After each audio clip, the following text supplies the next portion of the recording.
날마다 솟는 샘물과 함께하는 오늘의 큐티 시간입니다. 4월 6일 화요일, 오늘의 말씀은 사도행전 21장 17절로 26절까지의 말씀입니다. 예루살렘에 이르니 형제들이 우리를 기꺼이 영접하거늘 그 이튿날 바울이 우리와 함께 야고보에게로 들어가니 장로들도 다 있더라. 바울이 문안하고 하나님이 자기의 사역으로 말미암아 이방 가운데서 하신 일을 낱낱이 말하니 그들이 듣고 하나님께 영광을 돌리고 바울더러 이르되, 형제여, 그대도 보는 바에 유대인 중에 믿는 자 수만 명이 있으니 다 율법의 열성을 가진 자라. 네가 이방에 있는 모든 유대인을 가르치되 모세를 배반하고 아들들에게 할 일을 행하지 말고 또 관습을 지키지 말라 한다함을 그들이 들었도다. 그러면 어찌할꼬? 그들이 필연 그대가 온 곳을 들으리니 우리가 말하는 이대로 하라. 서원한 네 사람이 우리에게 있으니 그들을 데리고 함께 결례를 행하고 그들을 위하여 비용을 내어 머리를 깎게 하라. 그러면 모든 사람이 그대에 대하여 들은 것이 사실이 아니고 그대도 율법을 지켜 행하는 줄로 알 것이라. 주를 믿는 이방인에게는 우리가 우상의 제물과 피와 목매어 죽인 것과 음행을 피할 것을 결의하고 편지하였느니라. 바울이 이 사람들을 데리고 이튿날 그들과 함께 결례를 행하고 성전에 들어가서 각 사람을 위하여 제사 드릴 때까지의 결례 기간이 만기된 것을 신고하니라. 새로운 아침입니다. 여호와 라파, 하나님은 우리를 치유하시는 분이십니다.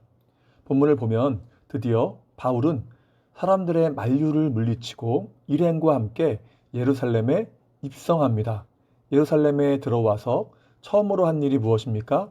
야고보와 교회 지도자들을 만나서 대화하며 교제한 것이죠.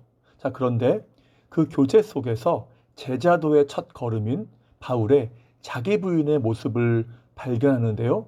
그러면 바울의 자기 부인의 모습은 무엇일까요? 자, 먼저 자기의 공로를 부인한 것입니다.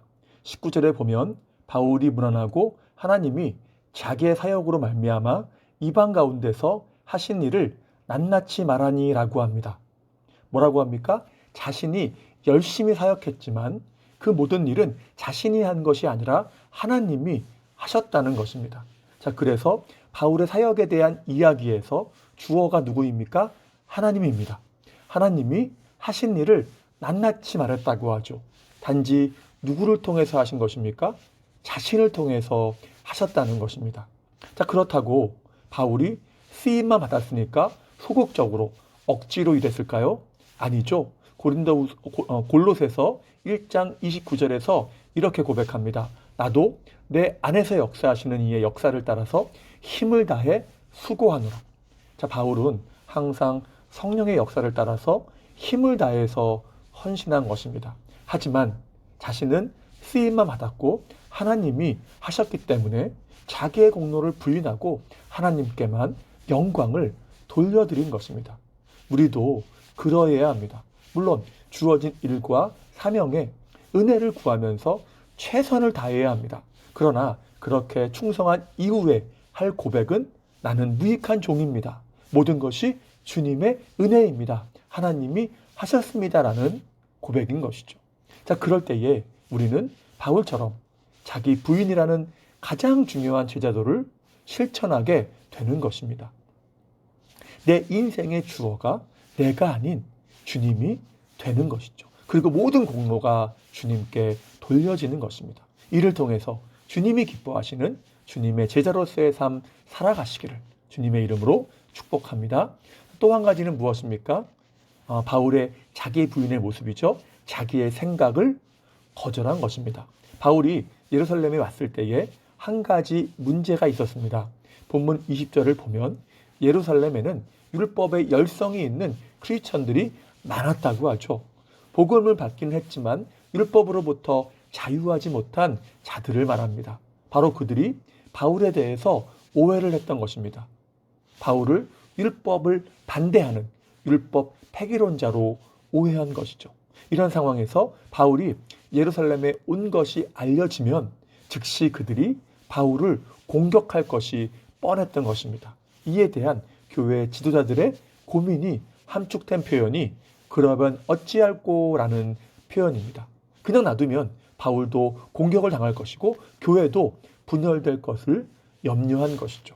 자, 그때 야고보와 교회 지도자들은 한 가지 방법을 생각해냅니다. 그것이 24절이죠. 결례를 행하고 서원한 자들을 위하여 비용을 내어서 머리를 깎게 하라는 것입니다. 여기서 결례는 정결 예식을 의미합니다. 이에 대한 말씀이 민수기 6장에 언급되는데요. 부정하게 된 자들이 자신을 정결하게 하기 위해서 일정 기간을 서원하고 서원한 기간 동안 지켜야 할 규범을 지키는 것이죠. 그리고 기간이 만료가 되면 절차법에 따라서 희생 제물을 바치고 머리카락을 깎아서 제단 불에 던져 태운 다음에 제사장에게 서원 기간이 끝났음을 공식적으로 보고하는 것입니다. 자, 그런데 바울이 그러한 정결 예식을 이미 서원했던 네 사람과 함께 행했다는 것이죠. 더욱이 그 네 사람을 위해서 정결 예식에 필요한 희생 제물의 비용까지 바울이 대신 지불한 것입니다. 물론 바울은 율법 폐기론자가 아니었습니다. 바울은 고린도전서 7장 18절에서 이렇게 고백하죠. 무할례자는 할례자가 되지 말고 할례자는 무할례자가 되지 말라. 할례를 인정한 것입니다. 할례가 구원의 조건이라는 율법주의를 부정한 것이지 율법을 부정하지는 않았다는 것입니다. 그럼에도 불구하고 바울은 율법에서 자유한 자였습니다. 본문에서 말하는 구원에 있어서 아디아포라의 문제, 곧 해도 되고 안 해도 되는 문제인 이 정결 예식이라는 율법에 대해서 그는 전적으로 자유했지만 마치 자기가 율법 아래 있는 자인 것처럼 그 정결 예식을 행한 것입니다. 그 이유가 무엇입니까? 자기의 생각을 부인함으로, 자기의 고집을 부인함으로 교회의 분열을 방지하기 위해서였습니다. 마태복음 16장 24절에서 주님은 이렇게 말씀하시죠. 나를 따라오려거든 자기를 부인하고 자기 십자가를 지고 나를 따를 것이니라. 자기 부인을 말씀하시죠. 그러면 자기 부인이 무엇일까요? 물론 많은 것을 말할 수 있겠지만 마태복음 16장에서 베드로의 교만한 생각에 대한 주님의 책망하시는 문맥을 볼 때에 자기 부인은 자기 생각에 대한 부인임을 알 수가 있습니다. 주님은 제자가 가져야 할 자세로서 자기 생각의 부인을 말씀하신 것입니다. 그리고 바울은 이 말씀처럼 자기의 생각과 고집을 부인하고 양보한 것입니다. 그러면 이러한 자기 부인이 어떻게 가능했을까요? 이것은 바울의 고백을 보면 알 수 있습니다. 빌립보서 1장 1절에서 이렇게 고백하죠. 그리스도 예수의 종 바울은. 디도서 1장 1절에서는 하나님의 종이요 예수 그리스도의 사도인 나 바울이라고 하죠. 여기서 이 종을 NASB로 보면 본드 서번츠라고 되어 있는데 이는 노예를 의미합니다. 자신은 하나님의 노예라는 것입니다. 존 메가더 목사님은 그의 책 슬레이브, 노예란 뜻이죠. 슬레이브에서 헬라어로 124회 나오는 이 종이라는 뜻의 둘로스라는 단어를 종이 아니라 노예로 번역해야 되는데 종으로 번역함으로 그 의미가 많이 퇴색되었다고 이야기합니다. 종은 고용된 존재이고 노예는 소유된 존재이죠. 종은 어느 정도 자치권이 있지만 노예에게는 어떠한 자유나 권리가 없는 것입니다. 결국 바울은 자신이 노예로서 하나님 앞에서 어떠한 자유나 권리도 없으며 오직 하나님의 뜻을 구하며 자신의 뜻을 내려놓는 일꾼임을 자각했다는 것입니다. 이러한 인식이 교회의 하나됨을 위해서 자기의 생각을 부인하고 양보하는 것으로 나타난 것이죠. 이제 말씀을 마무리합니다. 주님은 이러한 자기 부인의 본을 보여주셨습니다. 무엇일까요? 바로 겟세마네 기도입니다. 누가복음 22장 42절에서 주님은 고난을 앞두고 이렇게 고백하십니다. 내 원대로 마옵시고 아버지의 원대로 되기를 원하나이다. 자기 부인입니다. 하나님과 동등됨을 주장할 수 있었으나 그렇게 하지 않으신 것입니다. 이것이 바로 성부, 성자, 성령 하나님의 서로를 영화롭게 하며 서로를 즐거워하는 일치와 연합과 조화를 잘 보여주는 것입니다. 본문은 우리에게도 이러한 자기 부인을 요구합니다. 내 생각과 고집과 고정관념에 대한 거절입니다. 왜입니까? 바울이 고백했던 것처럼 우리는 하나님의 소유이기 때문입니다. 노예는 자기 생각이 많지 않습니다. 물론 생각 없이 살라고 하는 것은 아니겠죠. 그러나 항상 주인 앞에서 자기 생각을 내려놓는 것입니다. 이것이 소유된 자의 모습이라는 것이죠. 이에 대해서 C.S. 루이스는 이렇게 말합니다. 겸손이란 자기를 낮추어 생각하는 것이 아니라 자신에 대해서 적게 생각하는 것입니다. 라고 이야기하죠. 그렇습니다. 자기 부인은 자기의 생각과 자기의 의지에 가치를 덜 부여하고 덜 생각하는 것입니다. 그리고 주님의 뜻을 구하는 것이죠.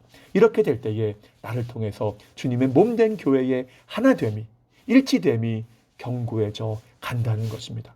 그러한 은혜가 여러분의 삶에 충만하시기를 주님의 이름으로 축복합니다. 기도하겠습니다.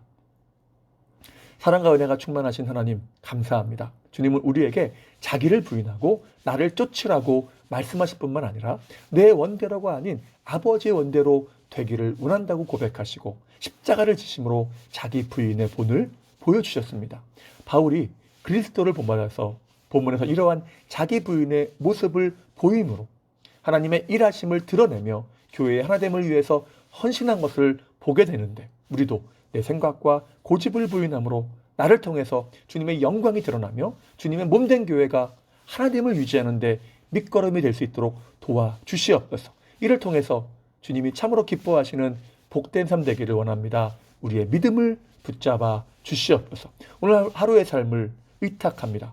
동행하시며 함께하시며 필요한 모든 것으로 채워 주시옵소서. 다시 한번 주님의 은혜를 간구하오며 예수님의 이름으로 기도하옵나이다. 아멘.